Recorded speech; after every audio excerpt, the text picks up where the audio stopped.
Bonjour, filles et fils bénis de Dieu, que la paix du Seigneur soit avec vous et que son amour soit dans votre cœur. Aujourd'hui, comme je l'ai dit toujours, sans l'amour, c'est la guerre. L'amour est très, très important. Comme je l'ai dit toujours, chaque vendredi, nous allons parler des sujets pour édifier les gens, pour réconforter les gens. Et vous allez vous dire pourquoi je suis habillée comme ça. En fait, je viens juste de dehors et surtout avec le thème que nous allons parler. Nous allons parler aujourd'hui comment prévenir le coronavirus. Parce que d'abord, avant de prévenir ça, avant de se protéger comme ça, nous devons prendre le sujet très au sérieux. Parce qu'au début, nous nous sommes dit, non, c'est en Chine, c'est au Corée, c'est en Asie, donc ça ne va pas nous atteindre, mais ça tourne. Aujourd'hui, maintenant, c'est en Europe. Ça a pris l'Italie, ça a pris la France, la Belgique, c'est quitté en Europe, c'est venu dans les pays scandinaves. La Norvège, la Suède, Danemark, ça a en train de tourner. Ce n'est pas encore arrivé en Afrique, mais ça a d'arriver un peu, ça a de tourner. C'est quitté en Asie, c'est venu en Europe, c'est dans les pays scandinaves. Maintenant, bon, j'entends parler que souvent, dans quelques pays de l'Afrique, il y a aussi qui sont là-bas, mais il y a d'autres qui disent non, ici il y a le soleil et on dit que le virus, ça prend pas le soleil. Ça prend pas le soleil. Oh, faites attention. Faites très attention. Je vous explique une histoire. La dernière fois, j'étais au supermarché et avant même de rentrer dans le supermarché, ils ont écrit sur des papiers, d'abord tu dois nettoyer la main ou bien tu dois prendre les gants. Comme ceci, tu mets les gants parce que pour ne pas toucher toutes les nourritures, on ne sait pas si tu as ça ou tu n'as pas ça. Et je rentre, je me lave les mains et j'étais à la caisse. On dit chacun doit rester 1 mètre de l'autre. Donc il y avait quelqu'un devant moi qui était à la caisse et moi je me suis mis un peu à distance. Il y a un monsieur qui vient derrière moi, il me colle, mais j'ai dit, j'étais là comme ça. Et le monsieur, il est là comme ça, mais je me touche, je dis, mais qu'est-ce qui ne va pas? Je fais 2 pas en avant. Et le monsieur, il fait 3 pas même pour venir me coller. Mais non, c'est pas possible. Donc, il y a des gens, peut-être que le courrier, mais je me suis dit, non, mais celui-là, peut-être là, le courrier, il veut me donner ça. Il veut me donner. Donc, soyez prudents. Il y a des gens, peut-être que les coréens, ils veulent transférer ça aux autres. Ils ne veulent pas respecter les règles. Respecter les règles hygiéniques, respecter les règles de distance. Donc, comme il y a des gens qui sont un peu comme ça, donc vous, qu'est-ce que vous devez faire? Moi, je me promène avec ça sur mon cou. S'il y a quelque chose qui ne va pas, danger. Peut-être que les gens vont dire que je suis devenue ninja, mais mieux vaut être ninja que de prendre une maladie. On ne sait pas d'abord comment la maladie s'est arrivée. On ne sait pas encore le vaccin. Tout le monde entier est paralysé. Tout le monde est... En fait, tout le monde est un peu préoccupé, mais je vous dis, ne vous préoccupez pas parce que toujours la santé, c'est Dieu qui donne la santé. C'est Dieu qui donne la santé. Parce que je peux même rester à la maison 24 heures sur 24 et la maladie peut venir me trouver. Parce que je sors pour jeter la poubelle. Je sors pour jeter la poubelle. Et les gens qui viennent chaque semaine pour prendre la poubelle, si quelqu'un même à Corée, il touche la poubelle, moi aussi, parce qu'il faut que j'ouvre la poubelle là, s'il y a Corée là-dessus. Mais ça me pas. Ça me pas et puis je suis calée. Donc c'est Dieu qui protège, il faut toujours prier.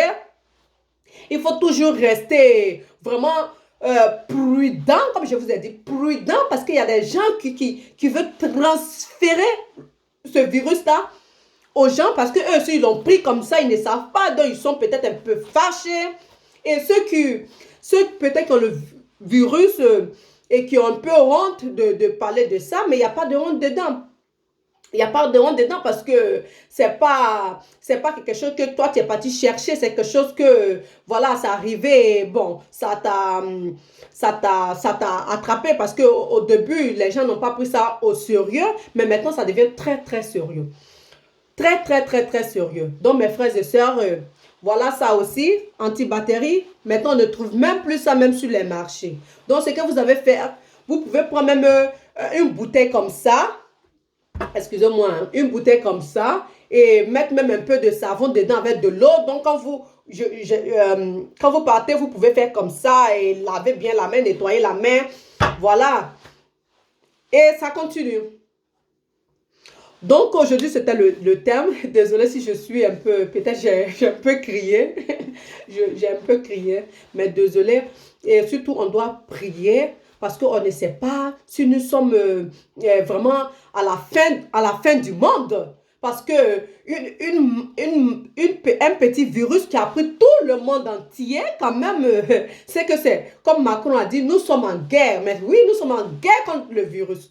Ce virus-là vraiment a paralysé le monde entier, les choses qui sont fermées. Imagine les gens qui ont les sociétés privées, par exemple les gens de restaurants, les coiffeuses, qui ont les sociétés privées, que si les gens ne viennent pas, ils ne gagnent pas quoi manger. Mais imagine que tous ils sont obligés de fermer. Et dans les supermarchés, maintenant, avant peut-être c'est 3 ou bien 4 personnes qui travaillaient. Maintenant, quand tu vas là-bas, c'est une seule personne. En tout cas, j'ai été dans un magasin d'habits parce que je devais payer une chaussure pour ma fille. Et quand je suis arrivée, c'était dans un grand magasin, une seule personne. J'ai dit, mais qu'est-ce que c'est, pourquoi tu es seule? Elle dit, ah, c'est à cause du coronavirus parce que presque même les clients ne viennent pas et donc c'est pas la peine que on soit même deux ici. Donc on dit que c'est une personne qui doit venir, donc on fait tour à tour. Mais imaginez, les gens sont paralysés. Les gens sont dans des graves problèmes. Imaginez d'autres personnes qui ont voyagé sans savoir que les frontières allaient de se fermer et peut-être sont bloqués quelque part là-bas. Mais les gens sont dans les problèmes. Les gens sont dans les problèmes allez là. Donc ça, c'est la guerre même. Ça, c'est une guerre, je vous dis. Donc, je vais lire la Bible, Matthieu 24. Parce que moi, je me dis, peut-être que nous sommes à la fin du monde. Hein?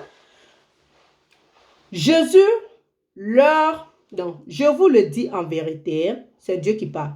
Il ne restera pas, d'abord Matthieu 24, désolé, Matthieu 24, chapitre 2.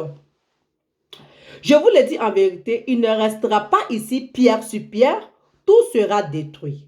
Les disciples vinrent en privé lui poser cette question. Dis-nous, quand cela arrivera-t-il? Et quel sera le signe de ton retour et de la fin du monde? Jésus leur répondit, faites bien attention que personne ne vous égare. En effet, beaucoup viendront sur mon nom et diront, c'est moi qui suis le Messie. Et ils tromperont beaucoup de gens. Vous entendrez parler de guerre et de menaces de guerre. Ne vous laissez pas effrayer, car il faut que toutes ces choses arrivent. Cependant, ce ne sera pas encore la fin. Une nation se dressera contre une nation et un royaume contre un royaume. Il y aura en divers endroits des famines, des pestes et des tremblements de terre. Tout cela sera le commencement des douleurs. Voilà. Vous-même, allez-y lire. Allez-y lire dans Matthieu 24. Continuez jusqu'à la fin. Donc, j'ai lu Matthieu 24, chapitre 1 jusqu'au chapitre 8. Donc, on dit il y aura la peste. Moi, je dis ce petit truc-là, ce virus-là, c'est la peste là.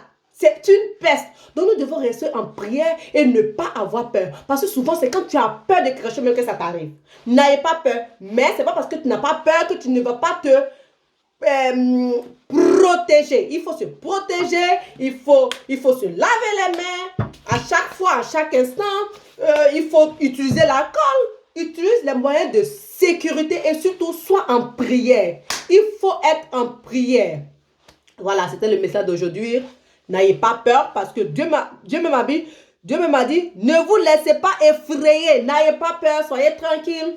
Tout ça, c'est Dieu qui donne l'intelligence et la sagesse. Dieu va donner l'intelligence et la sagesse aux docteurs afin qu'ils puissent trouver